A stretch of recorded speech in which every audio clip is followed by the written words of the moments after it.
tandaan natin ha, yung mga hindi nakakaalam.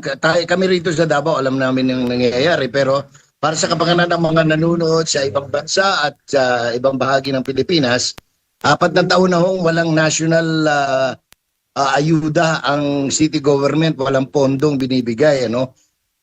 In other words, kumakayod ang aming gobyerno rito, ang mamamayan, sa pamamagitan na rin ng pagsunod sa mga batas at pagbabayad ng tamang buwis dito, lokal,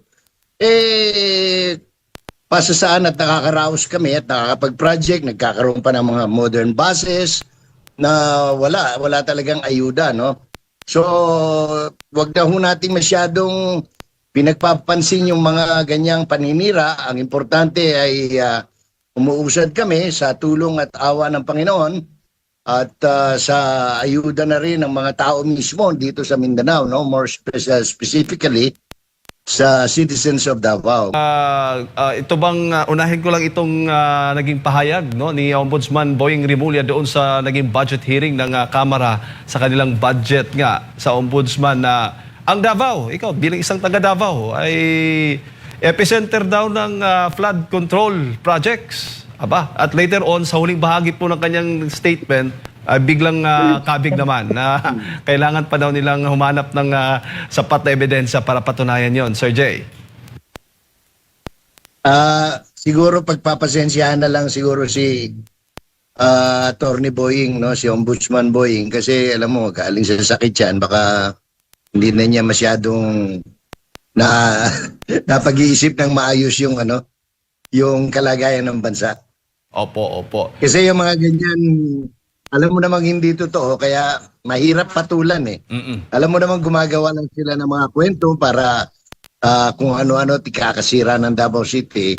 Parang hindi sila natutuwa na ang economic growth rate ng Davao City ay 5.1%, samantalang ang national growth rate natin ay only 2.3%. Medyo masakit yun. Imagine mo, isang maliit na syudad na minamaliit pa nila at sinisiraan, ang siyang nagpapakita ng iba yung lakas, no, tungo sa pag-usbong ng kabuhayan ng mamamayang Pilipino, particularly Mindanaoans, no, or Davaoeños. Opo, kasi para bang Davao City na lang ba yung may flood control projects o dapat bang talagang... There is a, Jade, there is a series of parang campaign, no?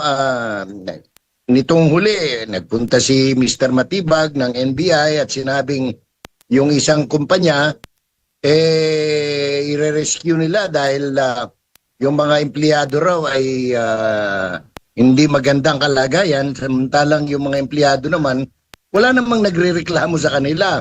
At saan ka naman nakakita na isang raid, pagkatapos ang tinumbok yung kahadiyero, yung pera ng kumpanya, tapos sasabihin lang may radiation.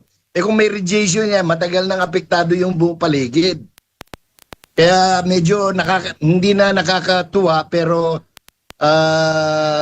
alam naman natin ginawa nila yan. Kung magugunita mo, how many taon na rin ang nagdaan kahapon nung naalala ko si Nicolas Torre naman ang heartbeat dyan sa mismong kinalalagyan ng pasisinayaang kingdom, no, sa Davao City. So there is a anong tawag nito? Kita mo naman, nung bumaha sa Davao City, lahat sila, pati yung mga galamay nila sa national media, mga traditional media dyan sa Davao, sa Manila, pinukpok ng pinukpok yung baha. Pero ngayon, lubog na ang buong Luzon, buong Central Luzon, lalo na Bulacan at Pampanga. Sa amin, sa Pampanga, Diyos ko, yung mga lugar na hindi dating inaabot ng baha, katulad ng Camellia Homes dyan sa may Apalit, Pampanga, hanggang dibdib pa rin hanggang ngayon ang tubig. So, pero hindi binabalita ng mainstream media. Parang sinasakal yung mga istorya. So, hindi ka taka-taka na itong ginagawa nila, Mr. Remulla, ay displays aggression. Yung nangyayari sa kanila, ay binabato nila sa ibang lugar o ibang tao. Opo. So, politika pa rin. May kinalaman pa rin po politika dito. Definitely, malinaw na pamumulitika pa rin yan sapagkat unang-una, nakita mo na sa nakaraang ilang buwan, 21 na foreign dignitaries and investors mula sa 20 bansa mahigit ang nagtutungo dyan sa Davao, and they have started planning, coordinating with the city government and the people of Davao with their plans of foreign anong tawag nito, foreign investment, no? Foreign direct investment. Hindi siya papel lang kundi pangangapital talaga, katulad ng balak na pagtatayo ng anong tawag nito, yung basura na i-convert into power, na pagkatapos na ibalita natin yan ng masidhi, narinig natin yung Malacanang, yun naman ang kanilang plano daw, maglagay din ng ganyang klaseng project, no? Pero dito, this is a foreign funded, anong tawag ito, parang gusto nila silang magtayo, walang masyadong financial obligation ng city. Alam mo naman, ang Davao City walang utang yan, kaya very, very attractive yan sa mga foreign direct investors, Jade.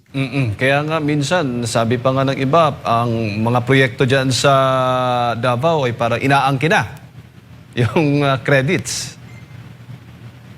Okay lang ang kinin nila, basta importante sa amin mga mamamayan dito, nakikita namin kung ano yung totoo at saka ano yung maganda para sa mamamayan, hindi lang ng mga Davaoeños, kundi yung mga galing ng Bukidnon, galing ng Agusan, Surigao at kung Cotabato.